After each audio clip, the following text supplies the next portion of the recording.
اعوذ باللہ من الشیطان الرجیم بسم اللہ الرحمن الرحیم۔ سورۃ 3 یہ سورت مکہ میں نازل ہوئی۔ اس میں 1 رکوع اور 8 آیات ہیں۔ مصحف میں ترتیب کے اعتبار سے 95 سورہ اور نزولی اعتبار سے 34 سورہ۔ برا بن عازب رضی اللہ تعالیٰ عنہ بیان کرتے ہیں کہ نبی صلی اللہ علیہ وسلم سفر میں تھے تو آپ صلی اللہ علیہ وسلم نے عشاء کی پہلی 2 رکعتوں میں سے ایک میں سورت والتین والزیتون کی قرأت فرمائی اور میں نے آپ سے بڑھ کر کسی کی اچھی آواز یا قرأت نہیں سنی۔ بسم اللہ الرحمن الرحیم۔ آیا 1 والتین والزیتون، قسم ہے انجیر کی اور زیتون کی۔ یہ خوش ذائقہ پھل ہے جس میں بہت غذائیت بھری اور زیتون سے مراد زیتون ہے۔ انجیر اور زیتون کی قسم ان مقامات کے حوالے سے کھائی گئی جہاں انبیاء علیہ السلام پیدا ہوئے، یعنی بیت المقدس جہاں حضرت عیسیٰ علیہ السلام پیغمبر بن کر آئے۔ اللہ تبارک و تعالیٰ نے ان دونوں کی قسم ان کے اور ان کے پھل کے کثیر الفوائد ہونے کی بنا پر کھائی، نیز اس بنا پر کھائی کہ ان دونوں درختوں کی ارض شام فلسطین میں عیسیٰ ابن مریم کی نبوت کا محل و مقام ہے، یعنی وہاں آپ مبعوث ہوئے۔ اس آیت میں انجیر یا اس کے درخت اور زیتون کے درخت کی قسم نہیں کھائی گئی بلکہ اس سرزمین کی قسم کھائی گئی جس میں یہ پھل بکثرت پیدا ہوتے ہیں۔ وہ علاقہ شام اور فلسطین کا ہے۔ عربوں کا قاعدہ ہے کسی چیز کا جز بول کر کل مراد لیتے ہیں۔ یہ بھی ان کا قاعدہ ہے کہ کسی علاقے کی پیداوار کا نام لے کر اس سے علاقہ مراد لیتے ہیں۔ وَالطُّورِ سِینِین، آیا 2 اور طور سین کی۔ طور سین سے مراد وہ پہاڑ ہے جس پر رب العزت نے موسیٰ علیہ السلام سے کلام کیا۔ طور سین کو سورۃ المومنین کی آیت 20 میں طور سینا کہا گیا اور آج کل بھی سینا ہی ہے۔ یہ ایک بلند پہاڑ ہے جو مصر سے مدین یا مدین سے مصر جاتے ہوئے راستے میں پڑتا ہے۔ اسی پہاڑ کی ایک چوٹی کا نام طور ہے اور اسی پہاڑ کے دامن میں وادی کا نام طوٰ ہے جسے قرآن میں وادی مقدس البقعۃ المبارکہ بھی کہا گیا ہے۔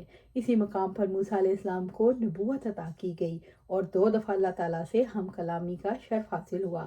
طور موسیٰ علیہ السلام کا مقام نبوت ہے۔ وَهَٰذَا الْبَلَدِ الْأَمِینِ، آیا 3 اور اس پرامن شہر کی قسم۔ اس سے مراد مکہ مکرمہ ہے۔ اس کو امین اس لیے کہا گیا کہ یہ بلد حرام ہے، اس میں قتال نہیں ہوتا اور جو اس میں داخل ہوتا ہے وہ امن پاتا ہے۔ اس سے مراد مکہ مکرمہ ہے جو محمد صلی اللہ علیہ وآلہ وسلم کی نبوت کا مقام و محل و مقام ہے۔ بس اللہ تبارک و تعالیٰ نے ان مقامات مقدسہ کی قسم کھائی جن کو اللہ تعالیٰ نے چن لیا اور جہاں تمام انبیاء میں سب سے زیادہ شرف اور فضیلت کے حامل نبی مبعوث ہوئے۔ رب العزت نے فرمایا اور کیا انہوں نے دیکھا کہ یقیناً ہم نے حرم کو پرامن بنایا حالانکہ لوگ ان کے ارد گرد سے اچک لیے جاتے ہیں، تو کیا وہ باطل پر ایمان لاتے ہیں اور اللہ کی نعمت کی ناشکری کرتے ہیں؟ سورۃ العنکبوت آیا 67۔ آیا 4 لَقَدْ خَلَقْنَا الْإِنسَانَ فِي أَحْسَنِ تَقْوِیمٍ، بلا شبہ یقیناً ہم نے انسان کو بہترین ساخت پر پیدا کیا۔ لَقَدْ خَلَقْنَا الْإِنسَانَ، بلا شبہ یقیناً ہم نے انسان کو پیدا کیا، یعنی جن سے انسان کو آدم اور ان کی اولاد کو پیدا کیا۔ فی احسن تقویم، بہترین ساخت پر، بہترین اور خوبصورت بنایا۔ اس کی تخلیق میں اعتدال رکھا اور حسن ترتیب سے پیدا کیا۔ اللہ تعالیٰ نے انسان کو فکر، فہم، علم، عقل اور نتائج اخذ کرنے کی جو صلاحیت دی ہے وہ کسی اور مخلوق کو نہیں دی۔ اللہ تعالیٰ نے انبیاء کو بھی صرف انسانوں میں سے ہی مبعوث کیا۔ عائشہ رضی اللہ تعالیٰ عنہ بیان کرتی ہیں، ایک مرتبہ آپ صلی اللہ علیہ وسلم سفر سے واپس میرے ہاں تشریف لائے اور میں نے تب اپنے طاقچے پر پردہ رکھا تھا جس میں تصویریں تھیں۔ جب آپ صلی اللہ علیہ وسلم نے اسے دیکھا تو آپ صلی اللہ علیہ وسلم نے اس پردے کو پھاڑ ڈالا اور فرمایا، قیامت کے دن سب سے زیادہ سخت عذاب میں وہ لوگ مبتلا ہوں گے جو اللہ تعالیٰ کی تخلیق کی مانند تخلیق کی کوشش کرتے ہیں۔ ابو زرعہ رحمۃ اللہ علیہ کہتے ہیں، ایک مرتبہ میں ابو ہریرہ رضی اللہ عنہ کے ساتھ مدینہ میں ایک مکان میں داخل ہوا تو دیکھا مکان کے اوپر ایک مصور تصویریں بنا رہا ہے۔ تو ابو ہریرہ رضی اللہ تعالیٰ نے اس سے کہا، میں نے آپ صلی اللہ علیہ وسلم کو یہ فرماتے سنا، اللہ تعالیٰ فرماتا ہے اس شخص سے بڑا ظالم کون ہوگا جو میری تخلیق کی مانند تخلیق کی کوشش کرے۔ یہ لوگ ایک دانہ یا ایک چونٹی تو بنا کر دکھائیں۔ अल्लाह ताला ने सारे जानवरों के मुकाबले में इंसान को दराज कामित बनाया। सब जानवर मुंह मार कर या पंजों में पकड़ कर खाते हैं, जबकि अल्लाह ताला ने इंसान को हाथों से खाने पीने वाला बनाया। अल्लाह ताला ने इंसान को अकल, फहम, तदब्बुर, हिकमत और सुनने देखने की कुव्वत अता की। ये सारी अल्लाह ताला की सिफ़ात हैं। इस एतबार से इंसान अल्लाह ताला की सिफ़ात का परतो है। इंसान की पैदाइश में इन तमाम चीज़ों का एहतमाम करना ही एहसन तकवीम है। सुम्मा रददना अस्फला साफिलीन, आया 5। फिर हमने उसको लौटाकर नीचों से सबसे नीचे कर दिया। इंसान बेहतरीन जिस्मानी और ज़हनी सलाहियतों को जब बेहयाई, बुराई के लिए इस्तेमाल करता है और अल्लाह ताला से बगावत पर उतर आता है, तो वह हैवानी सतह से भी नीचे गिर जाता है, क्योंकि रब्बुल इज़्ज़त ने हैवानों को खैर और शर की तमीज़ नहीं दी। इंसान नेकी और बदी की, खैर और शर की तमीज़ रखता है, फिर भी इखलाकी लिहाज से पस्ती में गिर जाता है। इंसानों में शहवत परस्ती, हिरस, कमीनापन, तमा, खुदगर्जी, जुल्म, कत्ल, गारत, लूट खसूट जैसी बुराइयां पाई जाती हैं, वो हैवानों में नहीं पाई जाती, इसलिए वो सारी मखलूक़ात से पस्त हो जाता है। इंसान अल्लाह ताला और उसके रसूल सल्लल्लाहु अलैहि वसल्लम की नाफरमानी करके अपने आप को एहसन तकवीम के एजाज़ से गिराकर अस्फुलुस साफिलीन में शामिल कर लेता है। अल्लाह सुब्हानहू व तआला हम इससे बचाए।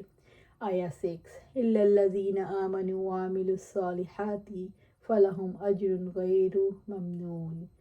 इल्लल्लज़ीना आमनू व अमिलुस्सालिहाति, मगर वो लोग जो ईमान लाए और जिन्होंने नेक अमल किए, यानी जिन लोगों ने दिल से अल्लाह सुब्हानहू तआला की ज़ात पर यकीन किया, उसके अहकामात की अताअत की और नेक अमाल किए, उन्होंने इखलाक हुस्ना अपनाए, बुराई को खुद से बचाए रखा। फलाहुम, तो उनके लिए, यानी उनके लिए उनके अमाल के तौर पर, अजर के तौर पर, अजरुन गैरु ममनून, कभी ना ख़त्म होने वाला अजर है। इनके लिए ऐसी जन्नतें होंगी जिनके फल ना ख़त्म होंगे, ना उनका मौसम जाएगा, उनके साए दायमी होंगे, उनकी लज़्ज़तें और नेमतें सदाबहार होंगी। अल्लाहुम्मा जअलना मिनहुम, अल्लाहुम्मा जअलना मिनहुम, अल्लाहुम्मा जअलना मिनहुम। फमा युकज़्ज़िबुका बअदु बिद्दीन, आया 7। बस उसके बाद जज़ा के बारे में झुटलाने पर तुझे कौन सी चीज़ आमादा करती है। अल्लाह ताला ने इंसान को अपनी कुदरत कामला से पैदा किया, वो दोबारा ज़िंदगी देने पर कुदरत रखता है। अल्लाह ताला ने इंसान से खिताब किया, तुम्हें बेहतरीन सूरत में पैदा किया, जबकि वो सूरतें बिगाड़ने की पूरी कुदरत रखता है, और वो तुम्हें दोबारा किसी और सूरत में पैदा कर सकता है। क्या इसके बाद भी तुम क़यामत और जज़ा सज़ा का इनकार करोगे।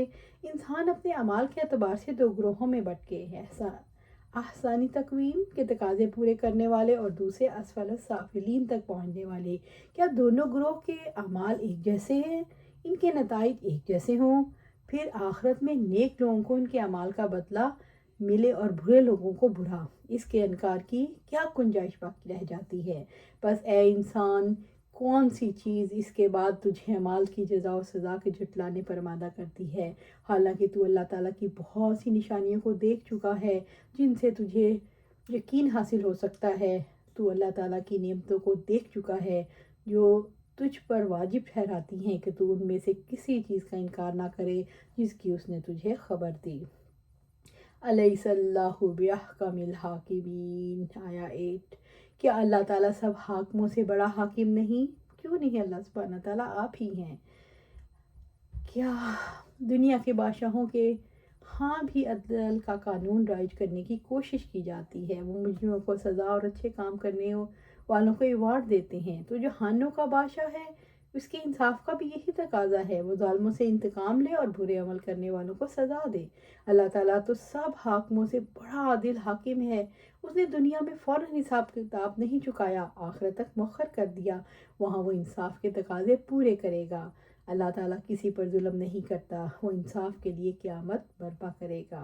अल्लाह सुब्हानहू तआला से दुआ है हमें कुरान और सुन्नत पर अमल करने की तौफीक दे, उस पर जमा दे और जन्नतुल फिरदौस के आला मकाम पर अपने पास घर अता फरमाए। आमीन या रब्बिल आलमीन।